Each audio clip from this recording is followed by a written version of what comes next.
Hello, my name is John Zaktansky. I am the Middle Susquehanna Riverkeeper coming to you from our office in Sunbury. Hopefully you and your family are doing okay during this time of uncertainty with the coronavirus. And over the next several days and weeks, we wanted to provide some videos and some information about what we do and how we can all make a difference environmentally during these times. Today's topic is watersheds, what they are and what all happens within them. And to kick things off, here's a video from Oregon State University. The way water flows from mountains to rivers is through a watershed in the shape of a tree. Water falls on the land and forms the headwaters of streams. These streams come together with other streams and combine to form creeks and eventually rivers in the trunk of the tree. When those rivers meet the ocean, they spread back out like roots where estuaries enter a water body. It's important to understand where your site is located on this watershed tree.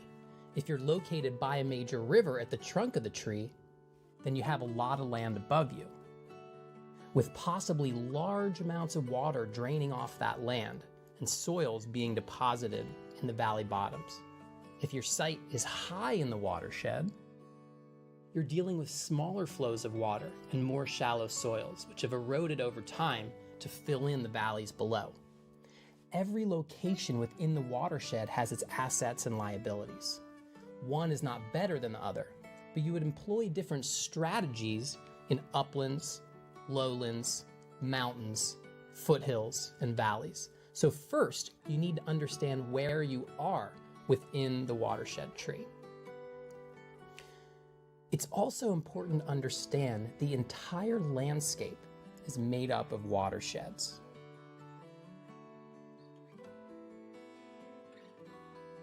The ridges and high spots divide watersheds, and each watershed becomes a unit of management. This is because what happens in the upper part of the watershed affects what happens down below. The parts of the watershed are connected because water runs from the top to the bottom. So what happens upstream has consequences downstream. For example, if you collect water up here, then you can use gravity to feed it anywhere down below.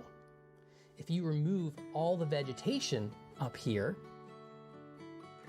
then soil and water will quickly cascade off the land. It could cause flooding down below. So it's really important to understand where you are located within the watershed tree when you're taking the time to figure out where you are and what forces are working on your site. Your design should unfold effortlessly.